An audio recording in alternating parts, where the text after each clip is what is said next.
There are 7 Sabbaths that are counted leading up to the feast known as the Feast of Pentecost, when the Holy Spirit came down in the book of Acts, and also where the Torah was originally given in the time of Moses.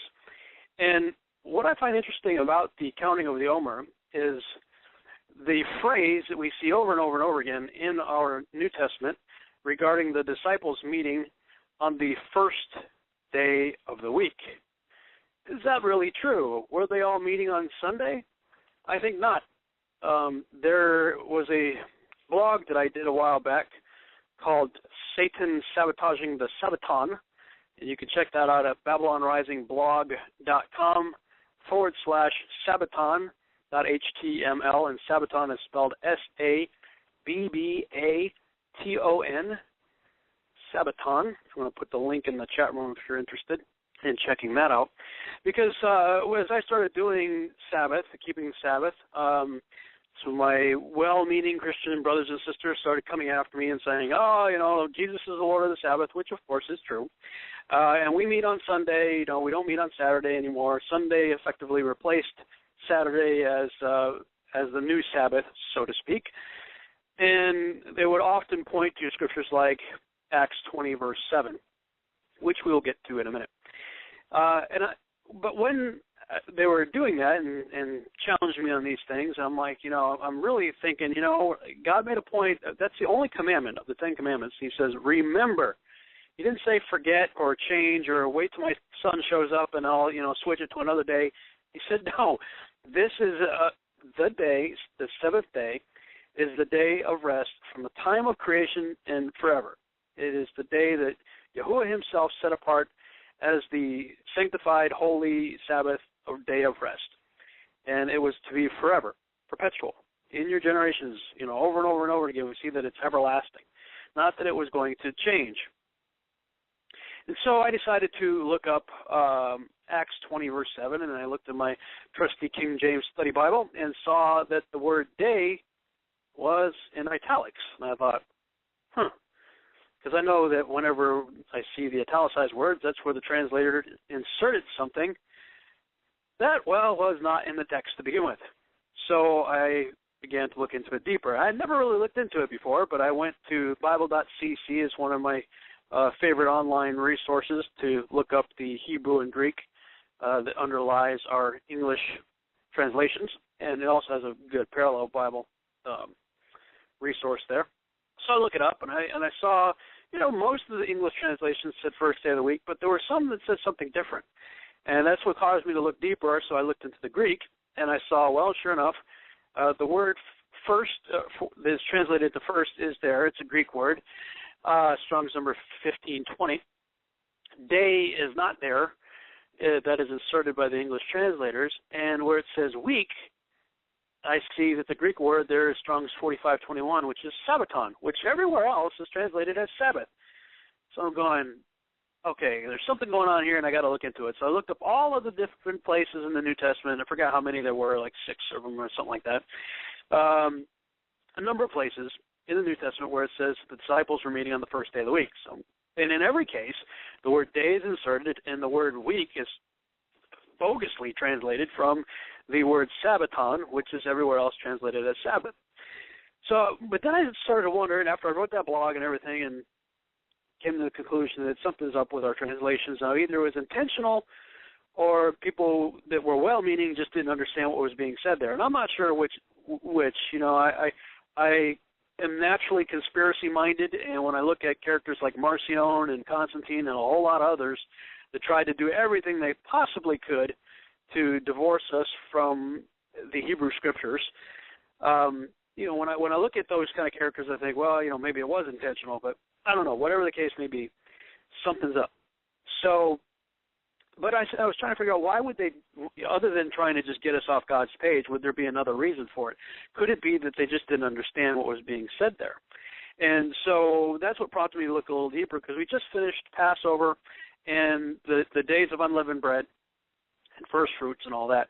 And we had a Holy Convocation, what was it, Monday or Tuesday, whenever it was, earlier this week, the closing day of unleavened bread. And it caused me to go back and look at these scriptures again. And so when I came back, I wrote this, what I'm going to read right now, yesterday. First day of the week, or first of the Sabbaths. Before understanding the feast of Yahuwah, I was just as clueless as the next guy concerning the things of God and how his plan/calendar works. Now, I'm still learning and certainly don't have it all figured out yet. But one thing I have figured out is that someone really started messing with our Bible and changing the Sabbath. We are now in the season of counting the Omer, leading up to Pentecost. Without an understanding of the feast, specifically the counting of the Omer, people have no clue what first day of the week means in their Bible. I certainly didn't. Like most, I thought it was talking about Sunday, and for good reason. Someone jacked with the text, big time. Take Acts 20, verse 7, for instance. And upon the first day of the week, when the disciples came together to break bread, Paul preached unto them, ready to depart on the morrow, and continued his speech until midnight. And I'm going to post the link in the chat room for anybody who cares to look at the Greek pictures that I've got there. You should be able to click on that link right there. And go ahead and scroll down to that first picture you see, and it shows a screen capture from Bible.cc showing all the Greek in that verse. And you'll see what I was talking about earlier. Now, note, the word day is not in the text. It is inserted either by ignorant translators or by those with an agenda. I suspect the latter. In the Greek, and the word week is a bogus translation for Sabbaton. Over and over and over again, Sabbaton is the word for Sabbath and never for week in normal Greek. And if you go to the link there that I posted in the chat room earlier, the Satan Sabotage and the Sabbaton, you'll see what I was talking about. You can go to any translation software you can find online or whatever and just punch in first day of the week or something like that. And you'll see that any translator will not use the word Sabbaton in the Greek for the English word week. And just to confirm that I wasn't crazy or that I wasn't doing something right, I called a friend of mine up who grew up in Greece, speaks Greek fluently. He's not one of these guys that learned it in seminary or whatever as a second language. He grew up speaking Greek, learned English as his second language. So I asked him, I said, hey, Peter, if I was to say, hey, let's get together next week, or if I was to say, we met on the first day of the week, and I use different examples, how would you say, what would be the Greek word for week? And it was hebdoma or something like that. I forget exactly what it was, but it was not Sabbaton. And so when I asked him, I said, well, if I said to you, what does Sabbaton mean in Greek? He said, well, that's Sabbath. I'm like, okay, so then why is it over and over and over again in the Bible translated first day of the week? And he went and looked at it, he says, that's messed up. It shouldn't be that way. And he's right. It shouldn't be that way. So I'll continue with what I wrote yesterday. After first fruits, we begin a 7-week count of Sabbaths toward Pentecost. Hence, Yeshua rose on or just before first fruits at the beginning of that count of Sabbath. Now, first fruits is, in fact, on a Sunday. But you'll note that Jesus, Yeshua, said over and over and over again that he would raise on the third day. He would be dead 3 days and 3 nights, but he would raise on the third day. And I got to thinking about that. If 3 days and 3 nights equals a total of 24 hours times 3, 72 hours, he died at 3 p.m., I believe, on a Wednesday. It is very likely that he was up shortly after 3 p.m. on Saturday, but before the end of the Sabbath day, the weekly Sabbath that Saturday, which would have been, at somewhere as the sun's going down. So it appears that he was actually up and awake out of the tomb before Sunday began. Now, I know there's disagreeing and say that he rose on first fruits on Sunday, and that very well could be. I mean, I've said it myself that he rose on first fruits. Maybe it was right on the line. I don't know. The only way I can reconcile him saying that he will raise on the third day is that if he had to have rose still on the Sabbath, and then walked out on first fruits on Sunday. I don't know. I don't know how it works exactly. I'm still trying to figure this out myself, but these are just some of the thoughts I've had as I'm speaking out loud here. Now, if you look at Matthew 28, verse 1, you'll see in the King James, in the end of and I put in parentheses there, weekly Sabbath, in the end of the Sabbath, as it began to dawn toward the first day of the week, came Mary Magdalene and the other Mary to see the sepulchre. And if you've got that link pulled up there on Facebook, you see the Greek text there. You see the word Sabbaton is used twice, correctly at the beginning of Matthew 28:1, in the end of the Sabbath, that comes from Sabbaton, as it began to dawn toward the first day of the week, no, that's where the is inserted and day is inserted, and Sabbaton is bogusly translated as week. And I've got that highlighted there in the picture.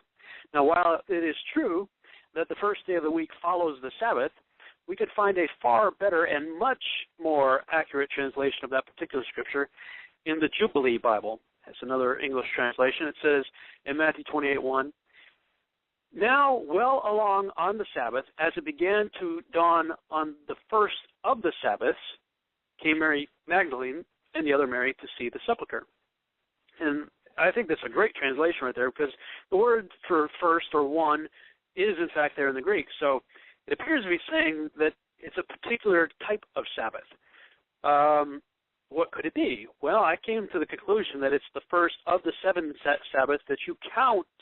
They are counted as you head toward Pentecost, which indeed would be true. He rose after the last of the Sabbaths that precede the specific counting of 7 Sabbaths leading up Pentecost. The same is true for Acts 27, but let's back up to verse 6 for the context. Now, the whole thing started for me with somebody giving me Acts 20, verse 7. But again, context is everything, so I went back and looked at it, looked at the previous verses and the ones that came after it. But verse 6, the one immediately preceding verse 7, gives us a pretty tremendous clue of what's going on here. Paul says, and we sailed, or Luke, I guess, writing this, and we sailed away from Philippi after the days of unleavened bread, and came unto them to Troas in 5 days, where we abode 7 days. So it says, he's saying, after unleavened bread ends, and you got first fruits right in there, it took them 5 days to get to someplace, to Troas. And now 5 days, of course, is less than a week.